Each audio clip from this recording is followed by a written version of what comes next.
கிருபையுள்ள நல்ல தகப்பனே, அன்பின் ஆண்டவரே, இந்த நல்ல கால வேளைக்காக நாங்கள் நன்றியோடு கூட துதிக்கிறோம். இந்த நாளின் ஆராதனை உடைய திருக்கரத்தில் ஒப்பு கொடுக்கிறோம். இந்த மாதத்தினுடைய இந்த முதலாவது கர்த்தருடைய நாளில் உடைய திரு சமூகத்தினுடைய பிள்ளைகளாயிருக்கிற அடியால் கடந்து வந்திருக்கிறோம். ஆண்டவர் இந்த நாளில் எங்கள் மத்தியில் கடந்து வாரும். ஆண்டவருடைய பிரசன்னத்தினால் எங்களை நிரப்பும். இஸ்ரவேலை காத்த மேகம் ஆண்டவரே, இந்த ஆலயத்தில் இந்த ஆராதனையில் ஆண்டவரே எங்களை மூடும்படியா நாங்கள் செபிக்கிறோம். ஆண்டவரே, வந்திருக்கிற ஒவ்வொருவரையும் ஆசீர்வதியும். இந்த விடுதான எல்லா கர்த்தருடைய பிள்ளைகளையும், தூரத்திலும் சமீபத்திலிருந்து வருகிறதான பிள்ளைகள், பிரயாணமாய் வருகிறவர்கள் எல்லாரையும் கர்த்தர் ஏற்ற வழியில் கொண்டு வாரும். கால நிலைகளை எங்களுக்கு அனுகூலமாக்கி தாரும். எல்லா தடைகளை மாற்றும். நல்ல பாடல் பாடுகிற பிள்ளைகள் மேல ஆவியானவருடைய பிரசன்னம் இறங்கட்டும். ஆண்டவரே தோத்திர, கர்த்தருடைய வார்த்தையை ஆசீர்வதியும். கர்த்தருடைய பந்திக்காய் ஜெபிக்கிறோம். ஆண்டவரே, யாரும் அபாத்திரமாய் புரிசிக்காதபடி, பங்கு பெறாதபடிக்கு நாங்கள் சோதித்து ஆராய்ந்து தேவனுடைய சமூகத்தில் ஆண்டவரே இதில் கலந்து கொள்ள கர்த்தர்களுக்கு உதவி செய்யுங்கப்பா. உடைய திருக்கரத்தில் எங்களை ஒப்பு கொடுக்கிறோம். இயேசுவின் நாமத்தில் ஜெபிக்கிறோம் ஜீவனுள்ள நல்ல பிதாவே, ஆமென், ஆமென்.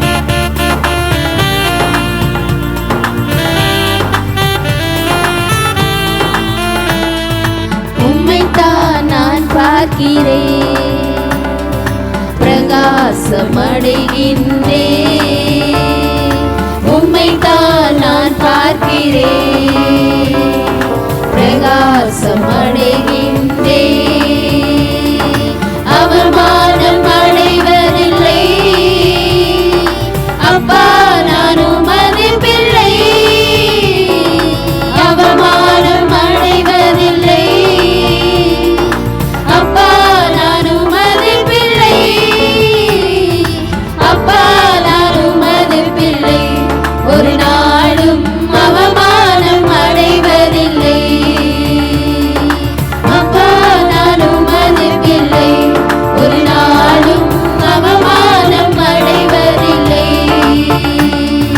உம்மை தாயால் பார்க்கிறேன், பிரகாசம் அடைகின்றேன். உம்மை தான் நான் பார்க்கிறேன், பிரகாசம் அடைகின்றேன். கண்கள் நீதிமானை பார்க்கின்றன, செவிகள் மன்றாட்டை கேட்கின்றன. கண்கள் நீதிமானை பார்க்கின்றன, செவிகள் மன்றாட்டை கேட்கின்றன. இடுக்கண் நீக்கி விடுவிக்கின்றேன், இடுக்கண் நீக்கி விடுவிக்கின்றேன். இறுதி வரை நடத்தி செல்வீர், இறுதி வரை நீ நடத்தி செல்வி. அவமானம் அடைவதில்லை அப்பா, நான் உமது பிள்ளை. ஒரு நாள் நம்ம அவமானம் அடைவதில்லை அப்பா, நான் உமது பிள்ளை.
நாளும் அவமானம் அடைவதில்லை. உம்மைத்தான் நான் பார்க்கிறேன். நாளிலே கர்த்தரை கொண்டு பிரகாசம் அடைகிறேன். ஆண்டவரே, உம்மைத்தான் நான் பார்க்கிறேன், பிரகாசம் அடைகின்றேன். உடைந்த நல்ல உள்ளத்தோடு கூடவே இருந்து பாசமாக இந்த பாடலை பாடுவோம். உடைந்த நல்ல உள்ளத்தோடு கூடவே இருந்து பாதுகாக்கின்றேன். அநேக துன்பங்கள் சேர்ந்து வந்தாலும், அநேக துன்பங்கள் சேர்ந்து வந்தாலும் அனைத்திலிருந்து நீர் விடுவிக்கின்றீர். அனைத்திலிருந்து நீர் விடுவிக்கின்றீர். அவமானம் அடைவதில்லை. அப்பா, நான் உமது பிள்ளையாயிருக்கிறேன்.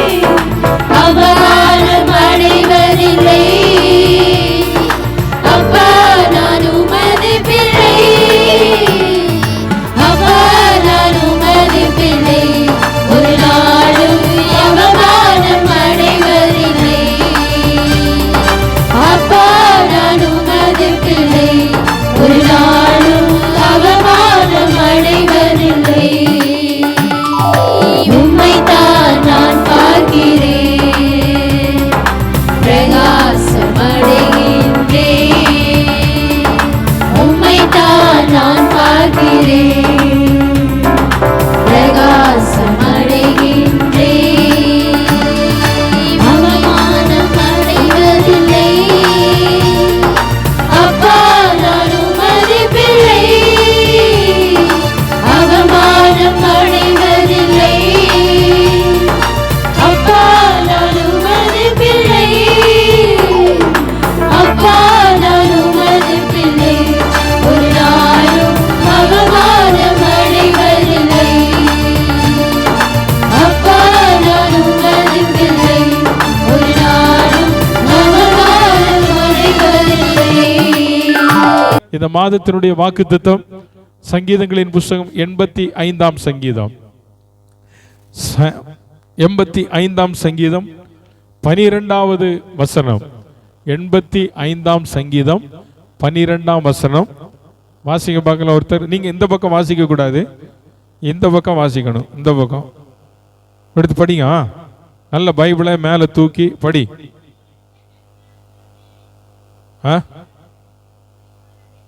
தருவார். ஜெனி அதை படி. இந்த வசனத்தை நல்ல தூக்கி படி, பைபிளை படியா.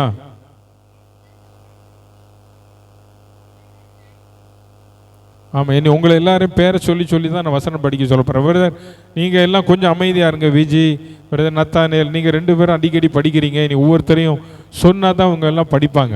பைபிளை எப்பவுமே படிக்கும் போது என்ன செய்யணும்னா, கீழே வச்சிடக்கூடாது. கீழே வச்சிங்கன்னா நீங்கள் இப்படி பார்க்கணும். இப்படி நல்லா தூக்கி பிடிச்சி பாருங்க. உங்கள் கழுத்து வலிக்காது. ஈஸியாக தடுமாட்டம் இல்லாமல் என்ன செஞ்சிடலாம், படிச்சிடலாம். அதனால் மற்றுள்ள நேரம் கீழே வச்சுட்டு பிரசங்கம் பண்ணும்போது என்ன பார்க்கணும், கர்த்தர் நன்மையானதை தருவார். அவ்வளவுதான். யார் நன்மையானதை தருவார் சொல்லுங்க. பக்கத்தில் இருக்கும் கை பிடிச்சு சொல்லுங்க, கர்த்தர் நன்மையானதை தருவார். கர்த்தர் நன்மையானதை தருவார். யாருக்கு தருவார்? யாருக்கு தருவார்? உங்க பக்கத்தில் இருக்கவங்க ஒருத்தர் கேள்வி கேட்கணும், யாருக்கு தருவார்? எல்லாரும் கேட்டீங்கன்னா எல்லாரும் பதில் சொல்ல முடியும். யாருக்கு தருவார்னா ஒருத்தர் பதில் சொல்லணும், கர்த்தர் எனக்கு நன்மையானதை தருவார். அல்லேலூயா, அல்லேலூயா. எல்லாருக்குமே ஆசைதான், ஆண்டவர் எனக்கு நல்லது செய்யணும், ஆண்டவர் எனக்கு நன்மையை செய்யணும், ஆண்டவர் எனக்கு ஒரு நாள் தீமை என்பது செய்யவே கூடாது. ஆண்டவர் சொல்றாரு தாவி சங்கீதக்காரன் மூலமாக, கர்த்தர் நன்மையானதை தருவார்.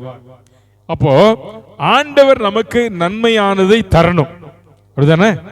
ஆண்டவர் தாராரா தரலையா? கர்த்தர் எனக்கு நன்மையானதை தந்திருக்கிறார். என்னென்ன நன்மைகளை ஆண்டவர் தந்திருக்கிறார்? நல்ல மனைவியை தந்தார், நல்ல பிள்ளைகளை தந்தார், நல்ல பேர பிள்ளைகளை தந்தார், நல்ல சபையை தந்தார், நல்ல விசுவாச பிள்ளைகளை தந்தார். இங்க இருக்கிற அருமையான அழகான பிள்ளைகள் எல்லாம் கர்த்தர் எனக்கு பிள்ளைகளாய் தந்திருக்கிறார். இது ஆண்டவர் எனக்கு தந்த நன்மை அல்லவா? அதே மாதிரி உங்க ஒவ்வொருவருக்கும் ஆண்டவர் நன்மை தந்திருக்கிறார். சோ இது மனிதன் கொடுத்தது அல்ல, இவைகள் எல்லாமே தேவன் நமக்கு தந்த நன்மை. சோ இந்த நன்மைகளை பெற்றுக்கொள்ள இன்னைக்கு ஆண்டவர் நமக்கு நன்மையை தர அவர் வல்லவர். ஆண்டவர் நமக்கு நன்மையை தர வல்லவர். ஏன் தெரியுமா?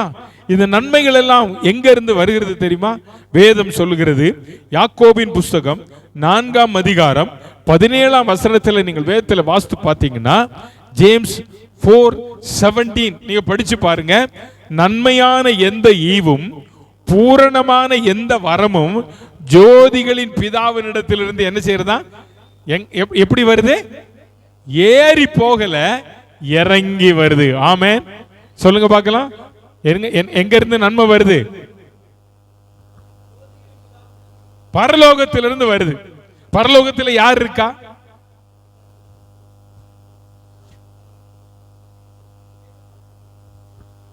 பேச மாட்டீங்களோ?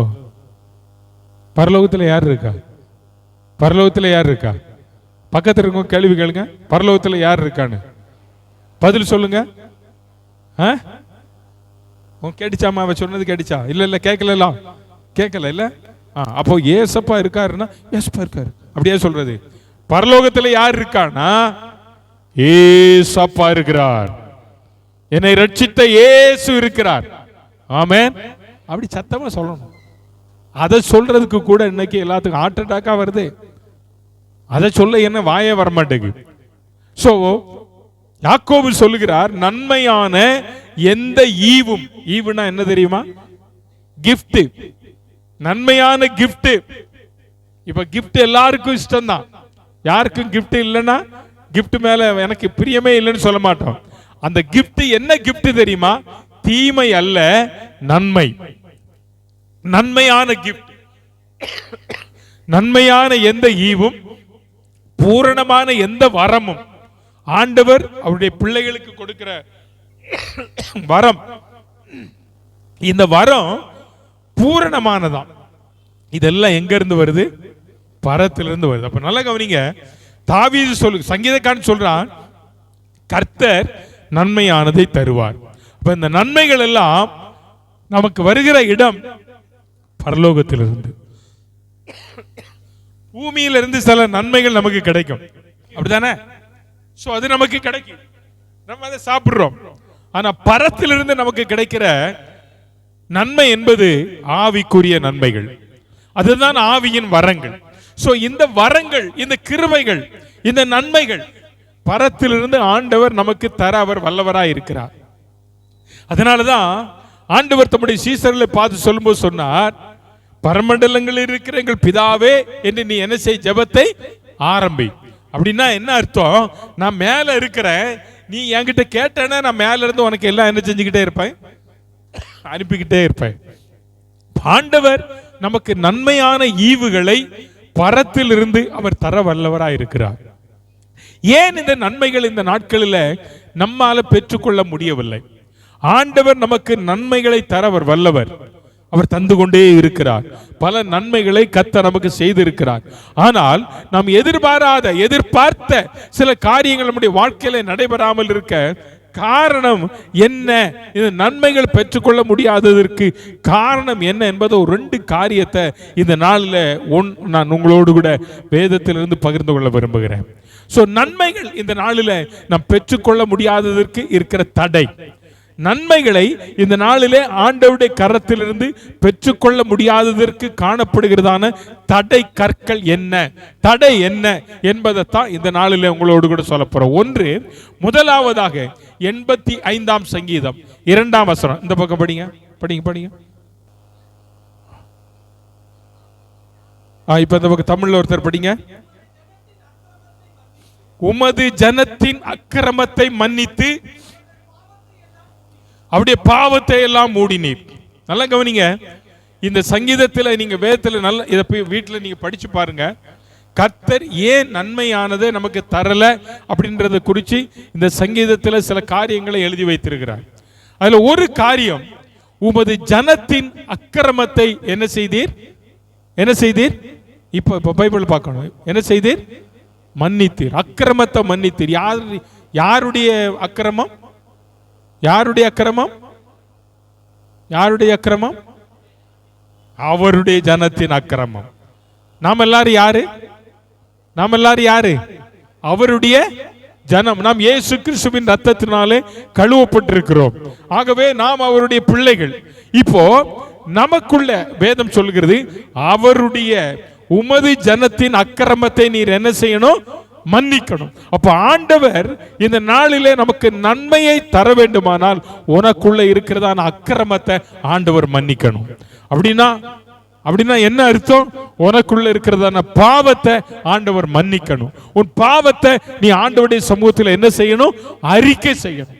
ஆண்டவர் இந்த நாளிலே நம்மிடத்தில் எதிர்பார்க்கிற காரியம், அருமையான கர்த்தருடைய பிள்ளைகளே, நமக்கு நன்மைகள் வரக்கூடாதபடிக்கு தடை செய்வது முதலாவதாக நம்முடைய வாழ்க்கையில காணப்படுகிற பாவம் அல்லது அக்கிரமம் அல்லது மீறுதல் என்று சொல்லிக்கொண்டே போகலாம். அது பாவம் என்றால் என்ன? அநீதி எல்லாம் பாவம், கீழ்ப்படியாமை பாவம். சோத்திரம். ஆகவே இவைகள் எல்லாமே நம்முடைய வாழ்க்கையில பாவம், அது அக்கிரமமாய் மாறிவிடுகிறது.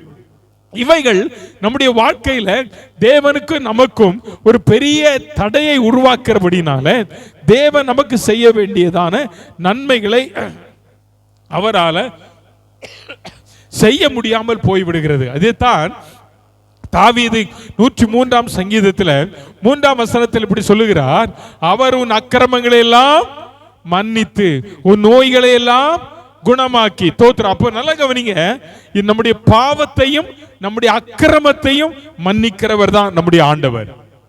ஆமென். உண்மைதானே? நம்முடைய பாவத்தை மன்னிக்கிறவர். வேதம் அப்படித்தான் சொல்லுகிறது. அவர் உன் அக்கிரமங்களை எல்லாம் மன்னித்து உன் நோய்களை எல்லாம் என்ன செய்கிறாரா? குணமாக்குகிறார். அப்ப நம்முடைய அக்கிரமங்கள், நம்முடைய பாவங்கள் நமக்கு நன்மையை வரக்கூடாதபடிக்கு என்ன செய்யப்பட்டிருக்கிறது? தடை போடப்பட்டிருக்கிறது.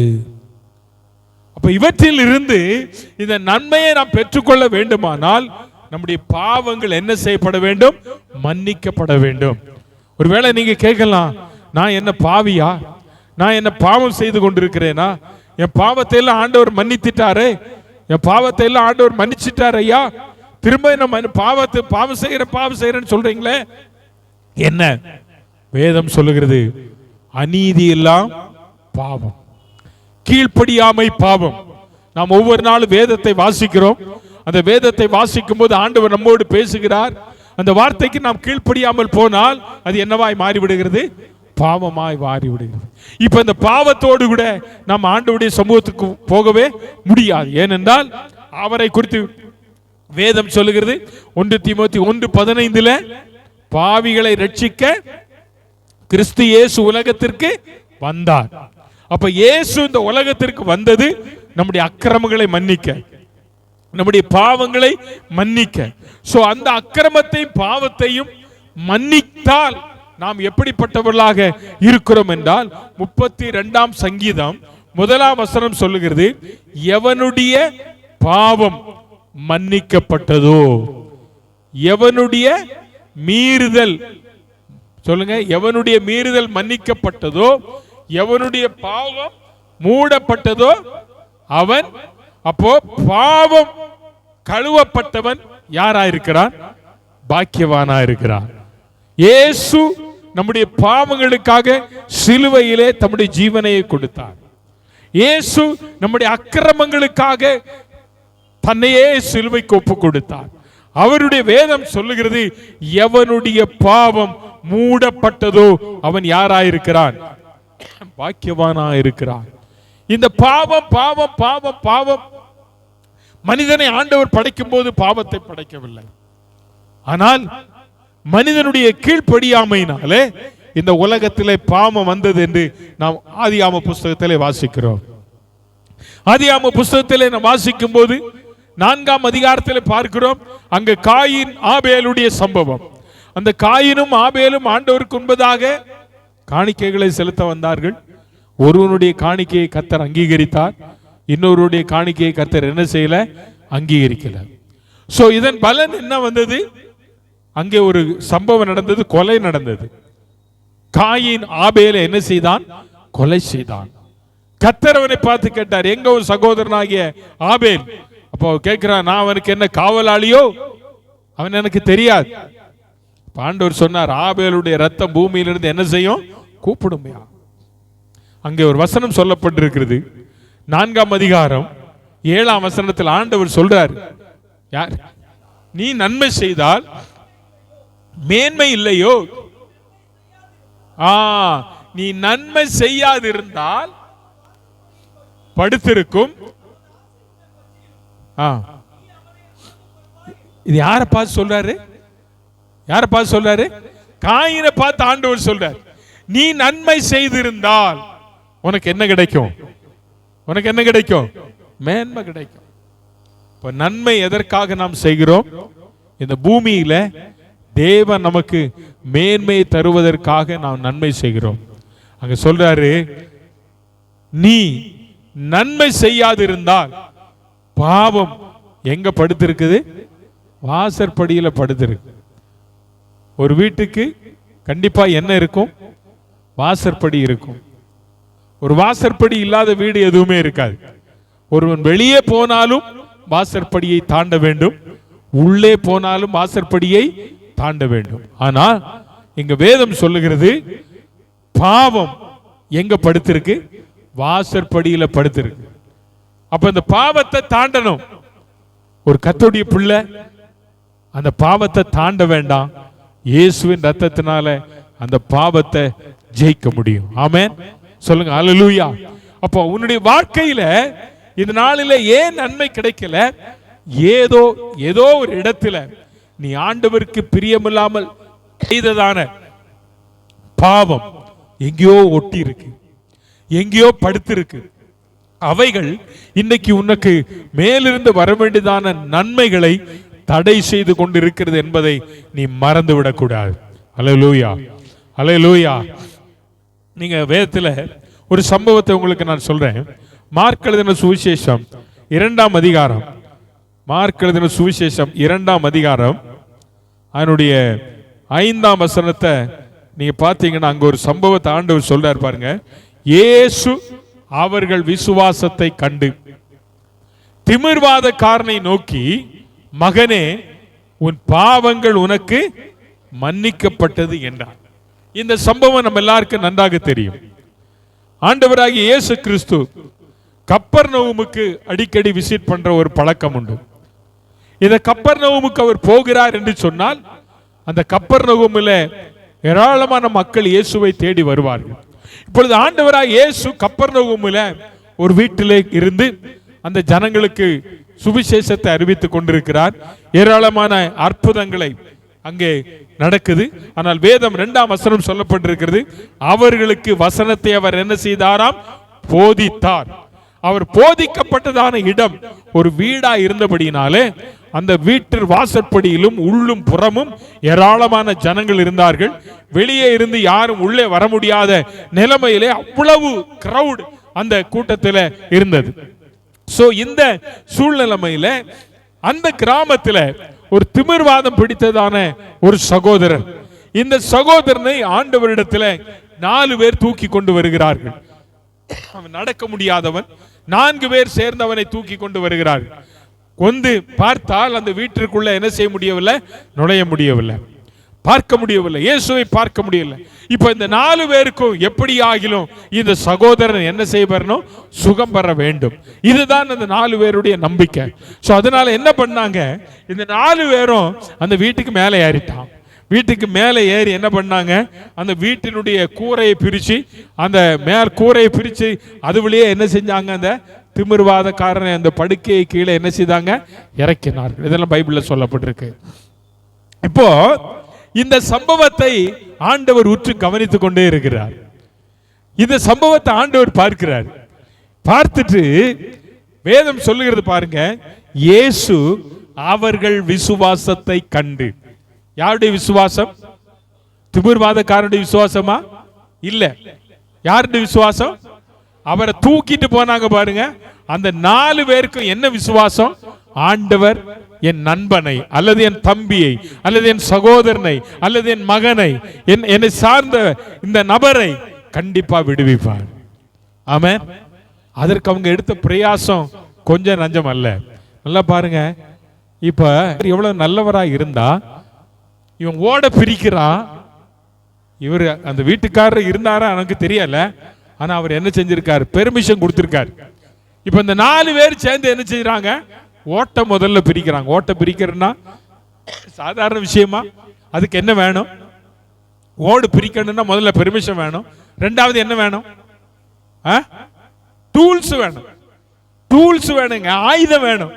இப்போ இவன் சுமந்துட்டு போறது ஒரு பாடையில வச்சு தூக்கிட்டு போறான். எப்படிங்க அவனுக்கு டூல்ஸ் கிடைச்சி? எப்படி கிடைச்சி தெரியுமா? சில நேரத்தில் சில ஆட்கள் இருக்காங்க, நீங்க ஒரு குச்சி வச்சு உங்க பிள்ளை அடிச்சு பாருங்க, அவனுக்கு கோபம் வந்தா என்ன செய்வான், அந்த குச்சை நம்ம கையில இருந்து புடுங்கி என்ன பண்ணிடுவான், என்ன போட்டுருவான். உங்களுக்கெல்லாம் அப்படி எக்ஸ்பீரியன்ஸ் இருக்குல்ல? என்ன செஞ்சிருவான்? அடிச்சு பாரு, அடிச்சு பாரு, அடிச்சு பாருன்ட்டு அப்படியே நிப்பான். நம்ம கை வலிக்கும். தப்புன்னு என்ன பண்ணும், நம்ம கையில இருக்கிற குச்சிய எடுத்து என்ன பண்ணிடுவாங்க. அவன் கையில ஆயுதம் இல்லை. ஆயுதம் யார் கையில இருக்கு? என் கையில இருக்கு. சோ நல்ல கவனிங்க, இந்த மனுஷன் கையில ஆயுதம் என்ன ஆயுதம் எனக்கு தெரியல. ஆனா இந்த 4 பேரும் நான் நினைக்கிறேன் இவன் பயங்கர பலசாலிகளா தான் இருப்பான். அதனாலதான் 4 பேர் சேர்ந்து தூக்கிட்டு போயிருக்கான். அவனுக்கு ஆயுதம் பெருசல்ல, இந்த ஆத்மா முக்கியம். ஆமென். ஆயுதம் பெருசா தெரியல, ஆத்மா, ஒரு ஆத்மா விலையேற பெற்றது என்பது அறிந்து என்ன செஞ்சானோ தெரியல, கீழே இறக்கிட்டான். ஏசு பார்த்தார் அவன் விசுவாசத்தை. அவன் விசுவாசத்தை கண்டு அவனை மெச்சிட்டு சொல்றாரு, இந்த திமிர்வாதம் பிடித்தவன, உன் பாவங்கள் உனக்கு என்ன செய்விட்டது, மன்னிக்கப்பட்டது என்று சொன்னார். அங்கே உட்கார்ந்து இருந்ததான வேத பாரகரில் சிலர், இவன் இப்படி தேவதூஷணம் சொல்லுகிறது என்ன என்று கேட்டார். நல்லா பாருங்க, இந்த வாலிபன், இந்த சுகவீனமா இருந்ததான இந்த வாலிபன், ஆண்டவர் இவருக்கு சுகத்தை கொடுத்தப்பா, உன்னுடைய நண்பர்கள் எல்லாம் உன்னை தூக்கிட்டு வந்தாங்க, நீ சுகமா எந்திரிச்சு போன்னு சொல்லியிருக்கலாம். ஆனா ஆண்டவர் என்ன சொன்னாரு, என்ன சொன்னாரு, உன் பாவங்கள் மன்னிக்கப்பட்டது. அப்போ நான் விசுவாசிக்கிறேன், இந்த வியாதி எது நிமித்தம் வந்தது? பாவத்தின் நிமித்தம் வந்தது. பாவத்தின் நிமித்தம் வந்ததினால் முதல்ல ஆண்டவர் சொல்றாரு, உன் பாவம் உனக்கு மன்னிக்கப்பட்டது. அது சொல்லிட்டு கீழே வரும்போது சொல்றார் 11ஆம் வசனத்துல, நீ எழுந்து உன் படுக்கையை எடுத்துக்கொண்டு உன் வீட்டுக்கு போ. இன்னொரு காரியத்தை கேட்கிறேன், படுக்கையை கொண்டு வந்தது யாரு? 4 பேர். ஏன் அவங்கள பார்த்து சொல்லியிருக்கலாமே, அவங்கள பார்த்து சொல்லியிருக்கலாமே. ஆனா கொண்டு வந்தது அவங்க வேலை. இவன் திருப்பி போகும்போது இந்த படுக்கை எடுத்து கொண்டு போக வேண்டியது யாருடைய வேலை? வியாதியஸ்தனுடைய வேலை. லாசருவை கல்லறையில வச்சது அங்க இருக்கிற மக்கள், அவருடைய உறவினர்கள். துணியால சுத்துறது மக்கள், கல்ல புரட்ட சொன்னது ஆண்டவர். லாசருவே வெளியே வா என்று கூப்பிட்டது ஆண்டவர். வந்த உடனே அவன் கட்டெல்லாம் என்ன செஞ்சிருங்க, ஏன்னா அது நம்ம செஞ்சு வச்ச வேலை. அப்ப நாம் செய்ய வேண்டியதை நாம் செய்தால் கர்த்தர் செய்ய வேண்டியதை கர்த்தர் செய்வார். அல்லேலூயா. நாம் செய்ய வேண்டியது இந்த ஆத்துமாவை கூரையை பிரிச்சு எங்க கொண்டு வரணும்? எங்க கொண்டு வரணும்? இயேசுநாதர் இருக்கிற இடத்துக்கு கொண்டு வரணும். சபைக்கு கொண்டு வரணும் ஆத்துமாவை. இங்க வந்தா கர்த்தர் கிரியை செய்வார். அப்ப இந்த திமிர்வாதக்காரனுடைய பாவம் மன்னிக்கப்பட்டது என்று நாம் வேதத்தில் வாசிக்கிறோம். அருமையான கர்த்தருடைய பிள்ளைகளே, நம்முடைய ஆண்டவராய் இயேசு கிறிஸ்துவுக்கு இந்த பாவங்களை மன்னிக்கக்கூடிய அதிகாரத்தை பரத்திலிருந்து ஆண்டவர் கொடுத்திருந்தார். நீங்கள் வேதத்தில் வாசித்து பார்த்தீங்கன்னா ஒரு 3 வசனத்தை 3 பேர் படிக்கணும், சரியா? 1 மார்க் 9ஆம் அதிகாரம் 6ஆம் வசனம் ஒருத்தர் படிங்க. மத்தேயு 9ஆம் அதிகாரம் 6ஆம் வசனம், மார்க் 2ஆம் அதிகாரம் 10ஆம் வசனம், லூக்கா 5ஆம் அதிகாரம் 24ஆம் வசனம். இந்த 3 வசனத்தை 3 பேர் படிங்க பார்க்கலாம். முதல்ல மத்தேயு 9:6 படிங்க. ஆ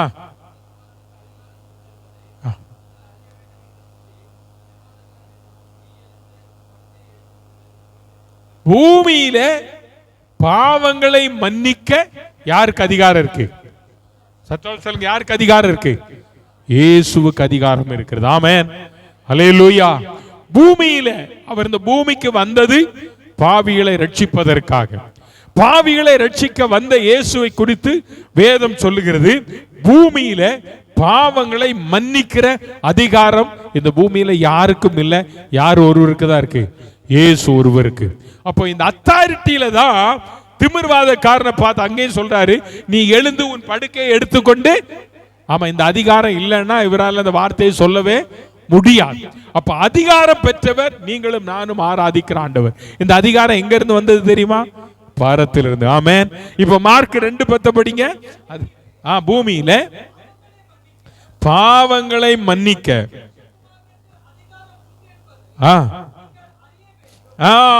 யார் அறியணும்? யார் அறியணும்? வேத பாரகர். வேத பாரகர் அறியணும். பூமியில பாவத்தை மன்னிக்க இயேசு ஒருவருக்கு தான் அதிகாரம் உள்ளது என்பதை நீங்கள் அறிய வேண்டும். நான் சொல்றேன், நம்முடைய பாவங்களை மன்னிக்க அதிகாரம் பெற்றவர் நாம் ஆராதிக்கிற இயேசு. அதை நீங்க அறிந்து கொள்ளணும். அதை நீங்க அறிந்து கொள்ள வேண்டும். என் பாவத்தை மன்னிக்க கூடிய அதிகாரம் என் இயேசு ஒருவருக்கு தான் இருக்கிறது. ஏனென்றால் அவர் இந்த அதிகாரத்தை பெற்று பரத்திலிருந்து பூமிக்கு வந்தார். அத சொல்றார், பூமியில பாவத்தை மன்னிக்க மனுஷகுமாரன் ஒருவருக்கு தான் என்ன இருக்கு? அதிகாரம். இப்ப 5ஆம் அதிகாரம் லூக்கா 5:24 படிங்க.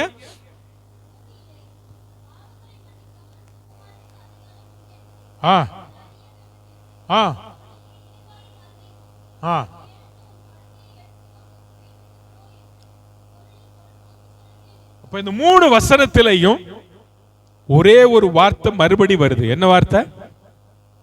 என்ன வார்த்தை? அதிகாரம், அத்தாரிட்டி, அதிகாரம். மத்தேயு 10ஆம் அதிகாரம் 1ஆம் வசனத்துல இயேசு தம்முடைய சீசர்களை 2 பேரா கிராமத்துக்கு அனுப்புறார். அனுப்பும்போது அதே அதிகாரத்தை கொடுத்து அனுப்பினார். இதே அதிகாரத்தை கொடுத்து அனுப்பினார். நீங்க போய் சகல நோய்களையும் பிசாசு பிடித்து இருக்கிறவர்களையும் விடுவிக்கும்படி உங்களுக்கு நான் என்ன கொடுக்கிறேன்? அதிகாரம்.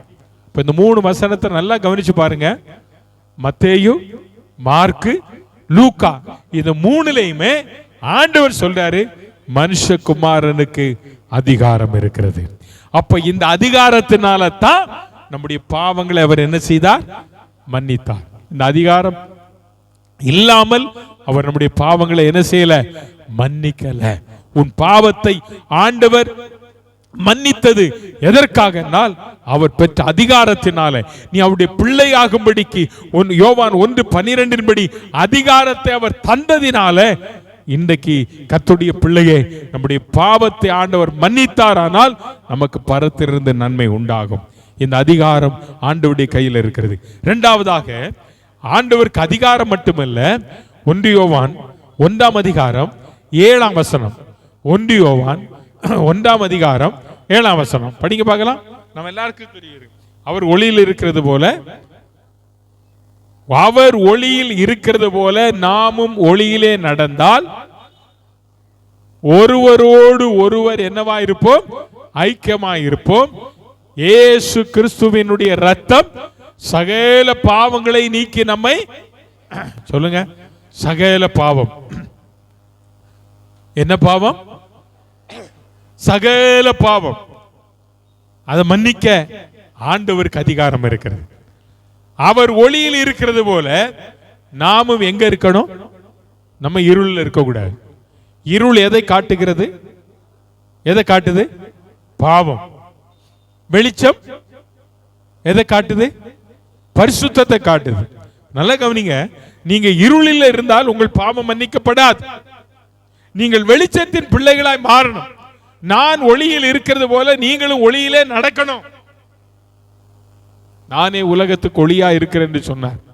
அவர் பின்னால் அந்த வெளிச்சத்தில் நீங்க நடந்தா நீ நிச்சயமா அவருடைய ரத்தத்தினால உனக்கு என்ன உண்டு? பாவ மன்னிப்பு உண்டு. அப்ப அவருக்கு அதிகாரம் இருக்கிறது உன் பாவத்தை மன்னிக்க.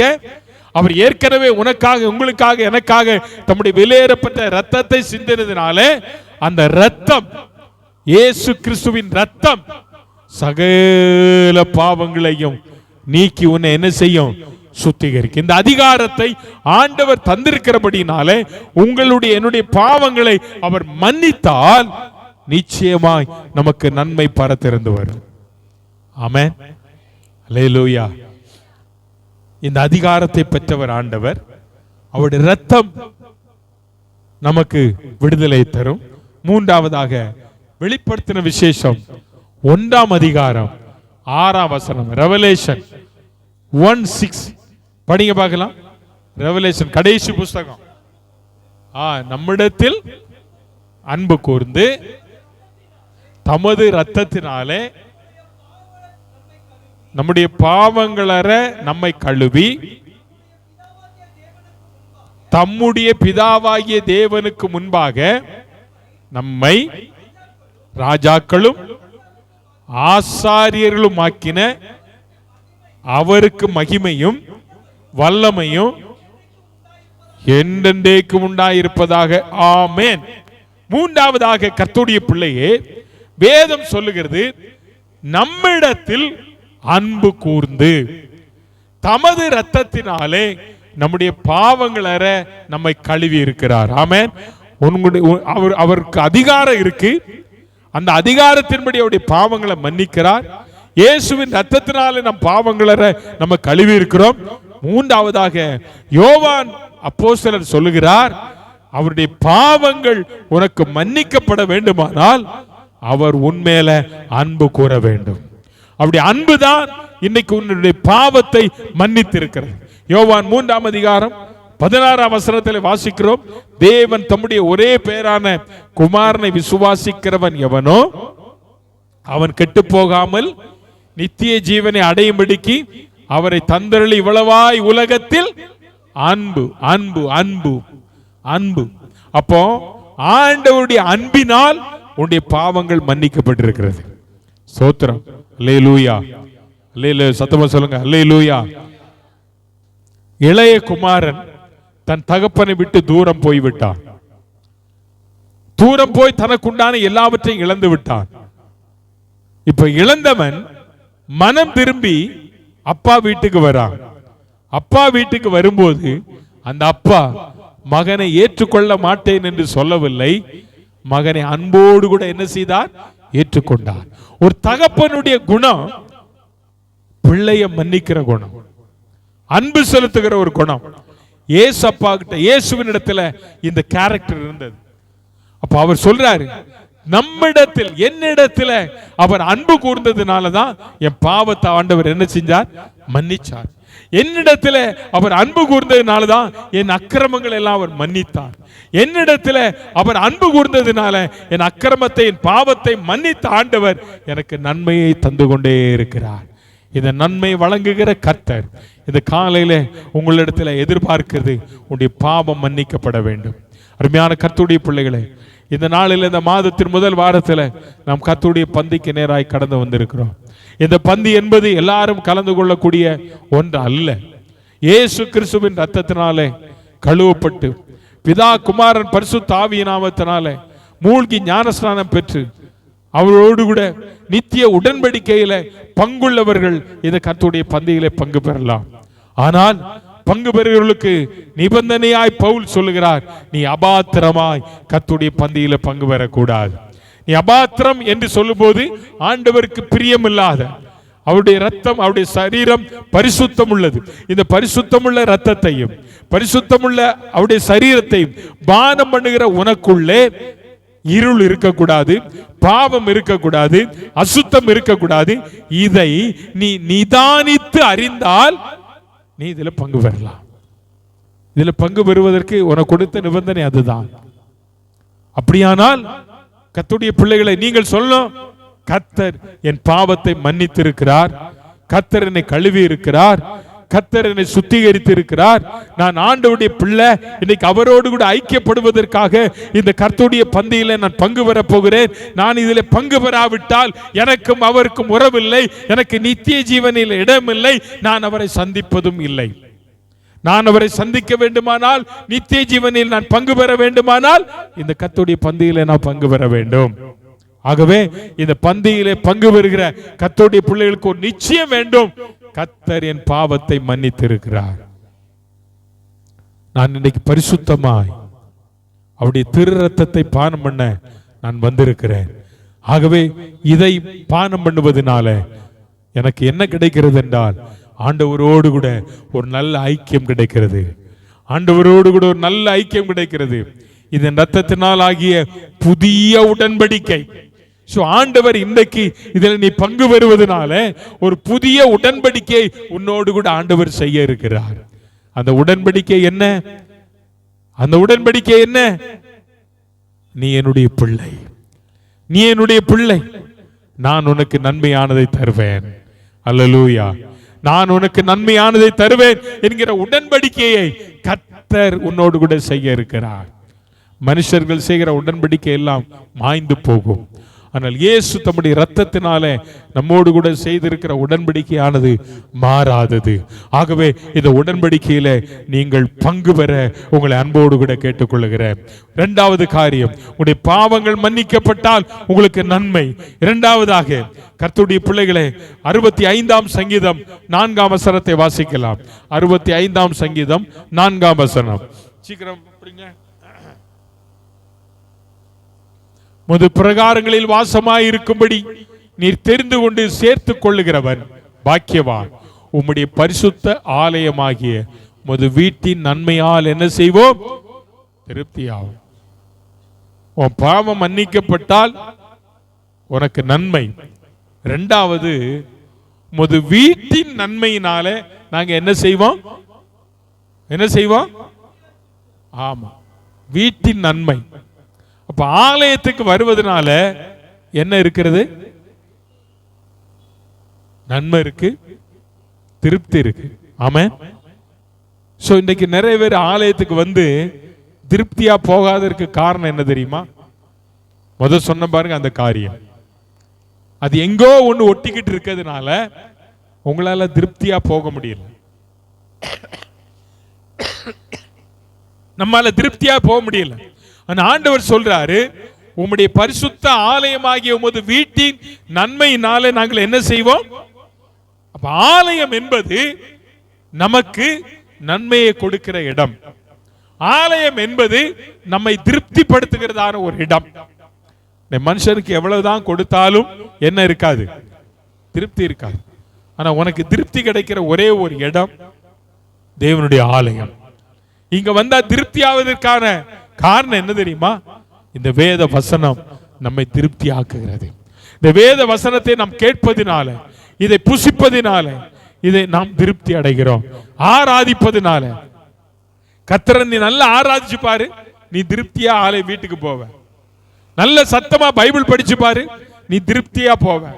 நல்ல கையை தட்டி பாரு, நல்ல கை தட்டி ஆராதிச்சு பாரு, ஒரு திருப்தி இருக்குங்க. தோத்திரம். நான் அன்னைக்கு ஆலயத்துக்கு வந்தது எனக்கு ரொம்ப சந்தோஷங்க. நான் நல்ல கர்த்தரை ஆராதிச்சேன், நல்ல பைபிள் படிச்சேன், நல்ல வேத வசனத்தை கேட்டேன், நல்ல கர்த்தரை துதிச்சேன். அப்படி சொல்லிக்கிட்டே போகலாம். இது ஒரு தூங்குகிற இடமோ வேடிக்கை பார்க்கிற இடமோ இல்லை. நீ அப்படிப்பட்ட எண்ணத்தோடு கூட வந்திருப்பாயானால் உன் பாவம் வாசற்படியில படுத்து இருக்கின்றத மறந்துடாத. ஏதோ உனக்கு ஏதோ ஒன்று தடையா இருக்குன்னு மறந்துடாத. ஆண்டவர் சொல்ற, நீ ஆலயத்துக்கு வந்தனா உன்னை நன்மைனால நான் நிரப்புவேன், உன்னை திருப்திப்படுத்துவேன். ஆமென். அல்லேலூயா. தோத்திரம். ஆண்டவருடைய ஆலயத்துக்கு வருவதனால ஆண்டவர் நமக்கு நன்மை மட்டும் செய்வார், திருப்தி ஆக்குவாரா? வேற என்ன செய்வார்? படிங்க 84ஆம் சங்கீதம். 84ஆம் சங்கீதம் 4ஆம் வசனத்தை படிங்க. 84. உம்முடைய வீட்டில் வாசமாய் இருக்கிறவர்கள் பாக்கியவான்கள். ரெண்டு காரியம் நான் முதல்ல சொன்னேன். உனக்கு நன்மை உண்டு, உன் ஆண்டவர் திருப்தி ஆக்குவார். இப்ப சொல்றேன், நீ தேவனுடைய வீட்டிற்கு வருவதனால நீ யாரா இருக்கிறாய்? பாக்கியவானா இருக்கிறாய். அல்லேலூயா. நான் யாரு? நான் யாரு? சத்தமா சொல்லுங்க, யாரு? ஏன் பாக்கியவான்? நீ எங்க இருக்கிற? வெளியில இல்ல, தேவனுடைய ஆலயத்தில் இருக்கிற. அப்ப ஆலயத்தில் இருக்கிற நீ பாக்கியவான்னு சொல்லிட்டு சும்மா இருக்க கூடாது. அடுத்த வார்த்தை சொல்லுகிறது, நீ எப்போது என்ன செய்யணும்? ஆமா, சோத்திரம் சொல்ல, அல்லேலூயான்னு சொல்லு. இங்க சொல்லக்கூடாது. நீ ஆலயத்தில் இருந்து கொண்டிருந்தால் கர்த்தர் உன்னோடு கூட பேசுவாரானால் நீ என்ன செய்வாய்? தூங்கி கொண்டிருப்பாய். அப்படிதானே? என்ன செய்வாய்? துதித்து கொண்டே இருப்பாய். தாவீது சொல்றான், கர்த்தரை நான் இக்காலத்திலும் அவர் துதி எப்போதும் துதிக்கணும். இந்த துதிக்க விடாத கூடாதபடி ஏதோ ஒண்ணு நாவல ஒட்டி இருக்கு, அது இன்னைக்கு மாறணும். அதனாலதான் அவனால துதிக்க முடியல. ஏற்கனவே சொன்ன வாசற்படியில படுத்திருக்குன்னு, இப்ப நாவல ஒட்டி இருக்கு. ஹலோ, எங்க ஒட்டி இருக்கு? நாக்குல ஒட்டி இருக்கு. நாக்குல ஒட்டி இருந்தா உன்னால என்ன செய்ய முடியாது? துதிக்க முடியாது. அதை எடுத்து போடு. சில நேரம் நம்ம சாப்பிடும் போது சோத்துல முடி சாப்பிடும் போது நாக்குல என்ன செஞ்சிடும்? மாட்டிடும் இல்லையா? அடுத்த நீங்க சோறு வச்சு சாப்பிட்டாலும் உள்ள என்ன செய்யாது? போகாது. ஏன்? அந்த முடி ஒரு தடையா இருக்கு. அப்படிதானே? அதை நம்ம கையை போட்டு, நாக்க போட்டு, விரல போட்டு அதை வெளியே எடுத்து போட்ட முறைதான் அடுத்தது என்ன செய்யும்? அடுத்த சாதம் உள்ள போகும். அதே மாதிரிதான் ஏதோ ஒண்ணு உனக்குள்ள ஒட்டி இருக்கிறதுனால கர்த்தர் செய்த நன்மைக்காய் கர்த்தரை ஸ்தோத்திரம் பண்ணுவன்னா கையும் வராது, நாவும் வராது. இந்த கையில ஏதோ இருக்கு, நாவிலையும் ஏதோ இருக்கு. அதனாலதான் தாவீது சொல்றார், நீ பாக்கியவானா மாறணும். நீ ஆலயத்துல கர்த்தரை என்ன செய்யணும்? சொல்லுங்க, துதிக்கணும். எப்போது கர்த்தரை துதிக்கணுங்க. நீ கர்த்தரை துதிச்சனா என்ன நடக்கும் தெரியுமா? 27ஆம் சங்கீதம் 4ஆம் வசனத்துல தாவீது சொல்றாரு, என்ன சொல்றாரு? என்ன சொல்றாரு? நான் கர்த்தருடைய ஆலயத்துல தங்கி இருக்கணும், அவருடைய மகிமையை என்ன செய்யணும்? பார்க்கணும். மகிமையை பார்க்கணும்.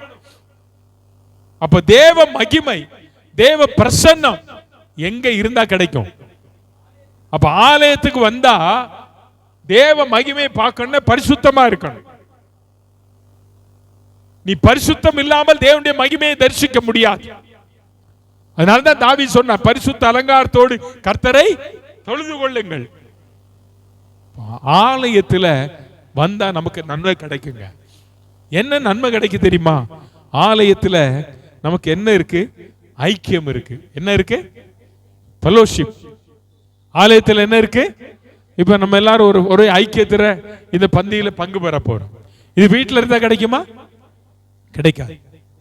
இந்த ஃபெலோஷிப் இங்க தான் கிடைக்கும். அதனாலதான் 133ஆம் சங்கீதம் 1ஆம் வசனத்தில் அழகா சங்கீதக்காரர் சொல்றார், கர்த்தருடைய ஆலயத்துக்கு போவோம், இதோ சகோதரர் ஒருமித்து வாசம் பண்ணுகிறது எத்தனை நன்மையும். கர்த்தருடைய ஆலயத்துக்கு போவோம்னு சொன்ன போது எனக்கு சந்தோஷம். அப்ப இந்த ஆலயத்துக்கு வந்தா நம்ம எப்படி வாசம் பண்ணுகிறோம்? ஒருமித்து ஒருமித்து ஒரே பாடல் பாடுறோம், ஒரே வசனத்தை எடுத்து படிக்கிறோம். அப்படிதானே? ஒன்னா வேத வசனத்தை படிக்கிறோம், ஒன்னா கர்த்தருடைய பந்தியில பங்கு பெறுறோம். இந்த ஃபெலோஷிப் எங்க கிடைக்கு? ஆலயத்துல கிடைக்கு. சோ கர்த்தருடைய பிள்ளைகளே, இந்த ஆலயத்தின் நன்மையினால ஆண்டவரை திருப்தியாக்க அவர் வல்லவர். ஒரு வசனத்தை வாசிங்க. 84ஆம் சங்கீதம், 84ஆம் சங்கீதம்.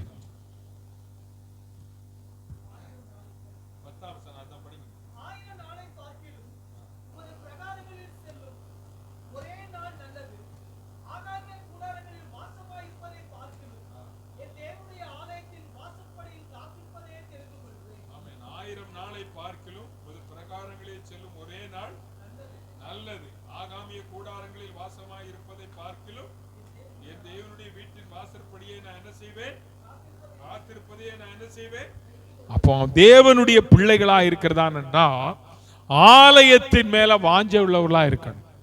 தேவனுடைய ஆலயம். நான் கடந்த வாரம் பேசினேன்ல, தேவனுடைய சபை வீட்டை குறித்ததான பக்தி வைராக்கியம் என்னை பட்சித்தது என்று தாவீது சொன்னார். இப்ப நன்மைகள் நாம் தேவனுடைய ஆலயத்தில் இருப்பதினால நமக்கு நன்மை உண்டு. சாமுவேல் சின்ன பையன் அவன் எங்க இருந்தான்? தேவாலயத்தில் இருந்தான். தேவாலயத்தில் இருந்ததான அந்த சின்ன பையனோடு கர்த்தர் பேசினார். கர்த்தர் என்ன செய்தார்? பேசினார். இப்ப ஆலயத்துக்கு வந்தா ஆண்டவர் நம்மோடு பேசணும். ஆண்டவர் பேச விடாதபடிக்கு ஏதோ நம்ம இருதயத்துக்குள்ள சின்ன சின்ன சின்ன துணுக்குகள், துக்குடா துக்குடா துக்குடா கிடக்கு. அதை கழுவன்னைக்கு ஆண்டவர்கிட்ட ஒப்பு கொடு. ஆண்டவரே என்னோடு பேசும், நீர் என்னோடு பேசும், உம்முடைய சத்தத்தை நான் கேட்க ஆவலாய் காத்திருக்கிறேன். ஒரு வசனம் எனக்கு ஞாபகம் வருகிறது. நான் அந்த வசனத்தை எடுத்துட்டு உங்களோட ஒரு நிமிஷத்துல வரேன். ஒரு நிமிஷம் இருங்க. 92ஆம் சங்கீதம்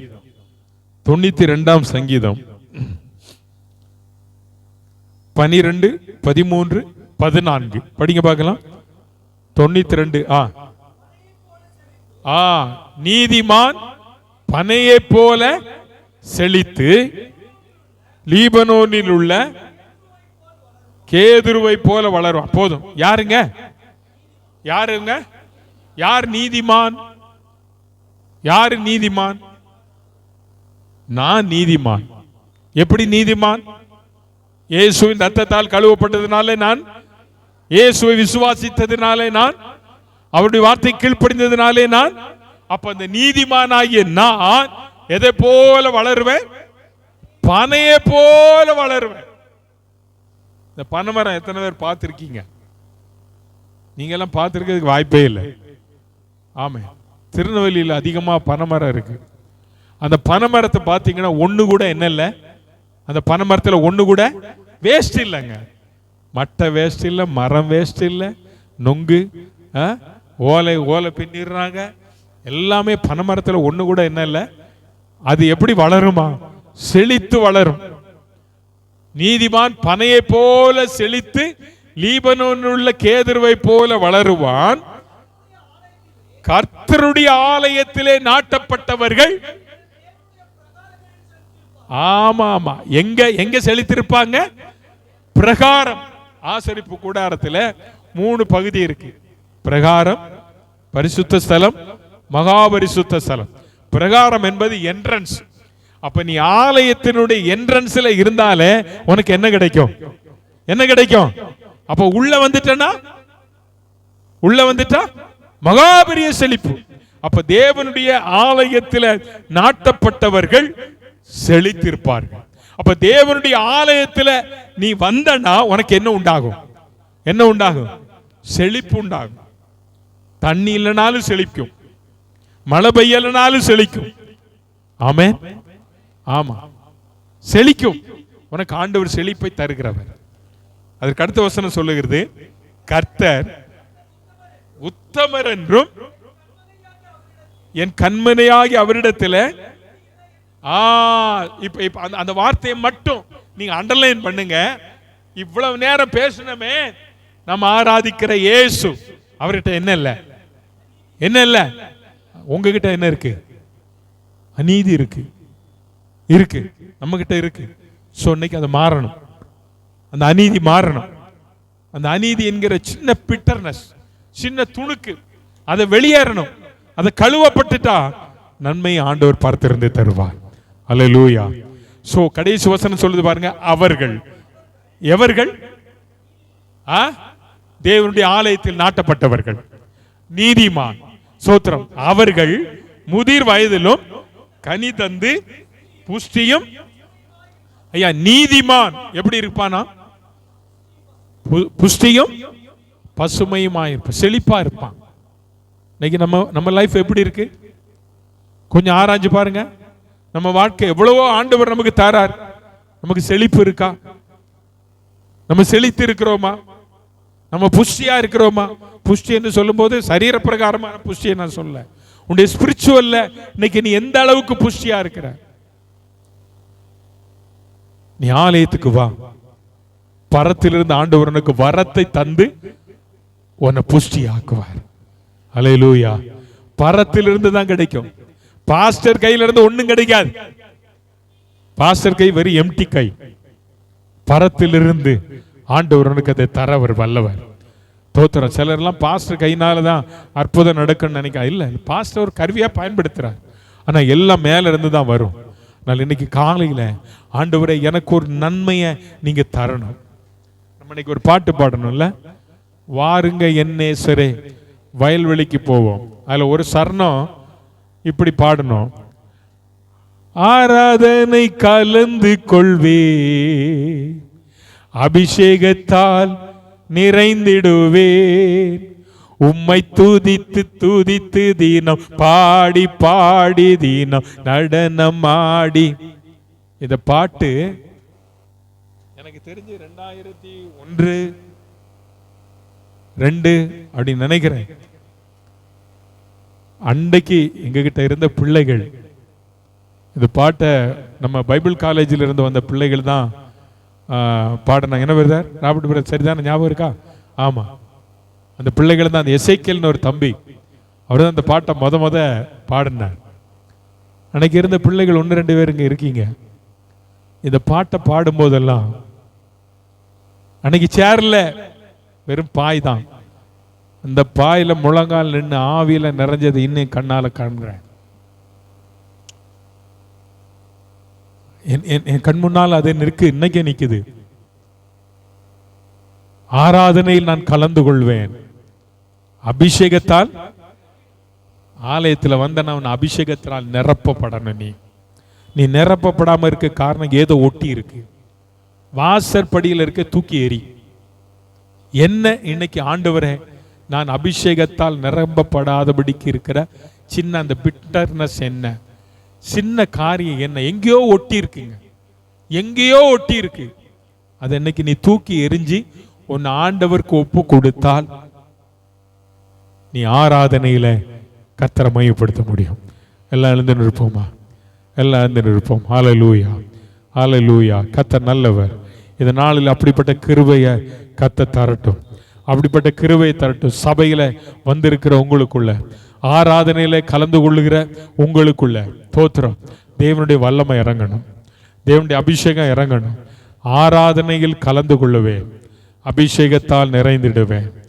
பாக்கெட்ல எல்லாம் கையை விடாம நல்ல கையை தட்டி கர்த்தரை ஆராதிக்கணும்.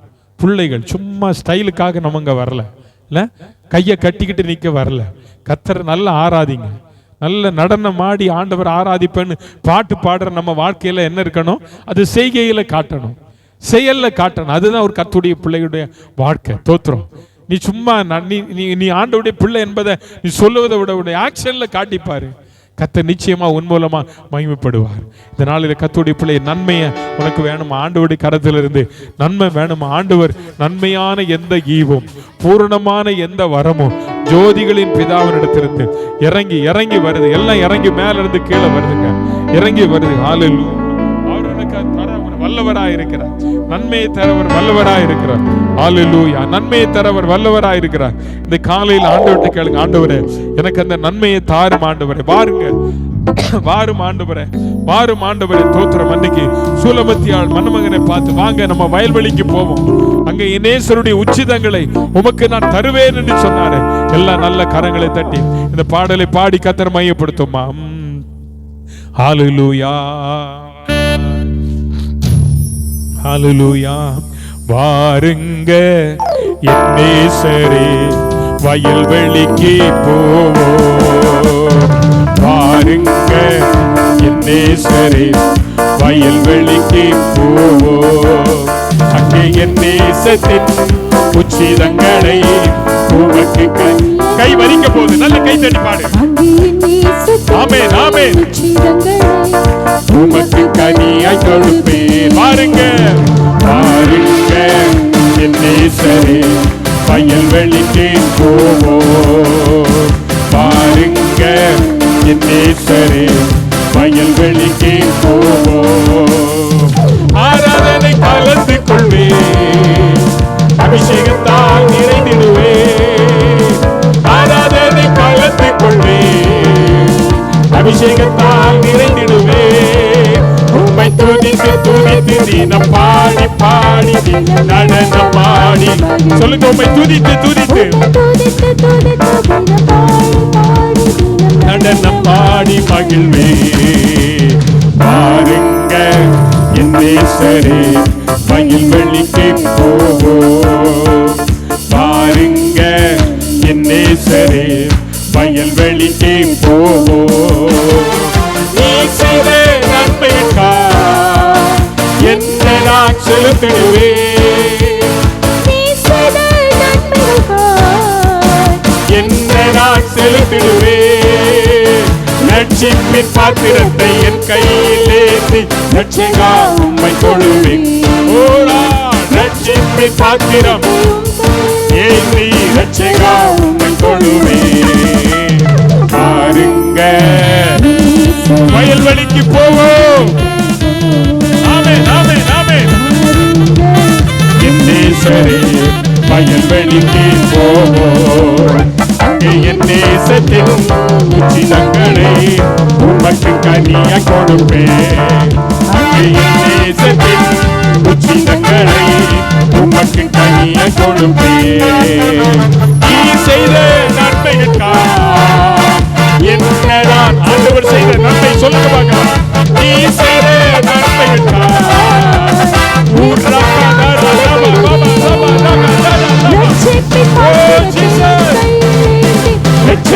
உம்மை தொழுவேன் ரட்சிப்பின் பாத்திரத்தை என் கையில் ஏந்தி ரட்சிப்பின் பாத்திரம் ரட்சிப்பின் பாத்திரத்தை என் கையில் ஏந்தி ரட்சகா உம்மை தொழுவேன் ரட்சிப்பின் பாத்திரத்தை என் கையில் ஏந்தி ரட்சகா உம்மை தொழுவேன் பாருங்க என் நேசரே வயல்வெளிக்கு போவோம் பாருங்க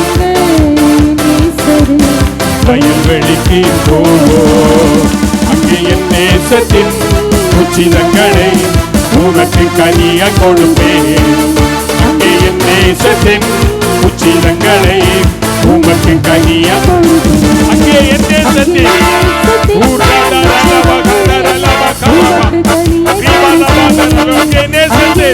ஓ எல்லாம் உனக்கு கனியா கொடுப்பேன் அங்கே என் நேசத்தின்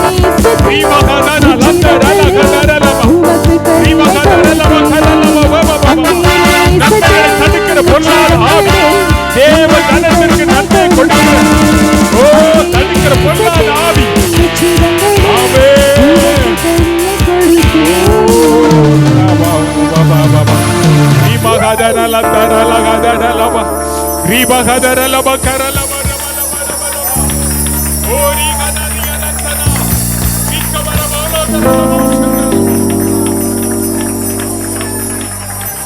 ஆராதனையில கலந்து கொள்ளுவேன் அபிஷேகத்தால் நிரம்புவது மட்டுமல்ல நன்மையை பெற்றுக் கொள்ளத்தக்கதாக திருப்தியாய் போகத்தக்கதாக செழுமையாய் போகத்தக்கதாக ஓரியல் அந்தனா கிரீக்கவர வரோதரலபோ சகதரா கிரீமகதனில் அந்தன கதரலபோ கதரலபா என் தேவன் அற்புதம் செய்ய வல்லவன் ஓரியகத கிரீகதரல கதரலபா அபிஷேகத்தால் நிரம்புகிற ஒரு அனுபவம் ஆலயத்திலே வருகிற ஒவ்வொருவருக்கும் நீர் கட்டளையிடுங்க ஆண்டவரே ரீமானி ஹரதா ரீகதரல பௌஷந்தரி ஹல துரல பாபா பாபா ரீமகனி கதரல ஓரி பாக்கதரல வர்ஷந்தர நன்றி ஆண்டவரே நன்றி ஆண்டவரே நன்றி ஆண்டவரே தேவனிடத்திலிருந்து நன்மைகளை பெறக்கூடாதபடிக்கு உடைய வாழ்க்கையில் இருக்கிற சின்ன சின்ன பிட்டர்னஸ் சின்ன சின்ன கசப்பு பாவம் எல்லாம் ஆண்டவர் மன்னிக்கணும் ஆண்டவர் மன்னிக்கணும் ஆண்டவர்கிட்ட கேளு ஆண்டவரை மன்னித்து போடுங்கப்பா மன்னிங்க ஆண்டவரே உங்க ரத்தத்தினால உங்களுக்கு அதிகாரம் இருக்குல்ல அந்த அதிகாரத்தை சொல்லி என் பாவத்தை மன்னிங்க ஆண்டவர் உங்க அன்பினால அந்த பாவம் கழுவப்பட எனக்கு உதவி செய்யுங்க ஆண்டவரே உதவி செய்வீராக கிருபை பாராட்டும் கிருபையுள்ள ஆண்டவரே அன்பின் பிதாவே இந்த நல்ல கால வேளையில அடியானுக்கு நீர் கொடுத்த வார்த்தைகளை உடைய பிள்ளைகளுக்கு பகிர்ந்தளிக்க நீர் தந்த கிருபைக்காய் ஸ்தோத்திரம். இந்த வார்த்தைகளை கேட்ட யாரும் வெறுமையாய் போகக்கூடாது. எல்லாம் திருப்தியாய் கடந்து போக, செழிப்பாய் கடந்து போக, ஆண்டவரை புஷ்டியாய் கடந்து போக ஆண்டவர் அனுகிரக செய்யும்படி நாங்கள் செபிக்கிறோம். ஆண்டவரே, அக்கிரமங்கள் பாவங்கள் எல்லாம் நீர் மன்னித்ததற்காய் ஸ்தோத்திரம். இந்த பிள்ளைகளுடைய கையின் பிரயாசங்கள், தொழில்கள், வேலைகள் எல்லாவற்றையும் ஆண்டவர் ஆசீர்வதி. சிறு பிள்ளைகள் மேல் ஆண்டவருடைய கிருபை இருக்கட்டும். தொடர்ந்து ஆண்டவரே, நாங்கள் இந்த கர்த்தருடைய பந்திக்கு நேராய் போகிறோம். இந்த பந்தியில் பங்கு பெறுகிற பிள்ளைகள் ஒவ்வொருவரையும் உடைய கரத்தில் ஒப்பு கொடுக்கிறோம். ஒவ்வொருவரையும் ஆசீர்வதியும். நடத்துகிற அடியானை பலப்படுத்தும் கரத்தில் ஒப்பு கொடுக்கிறோம். இயேசுவின் நாமத்தில் பிதாவே, ஆமென். தொடர்ந்து நாம்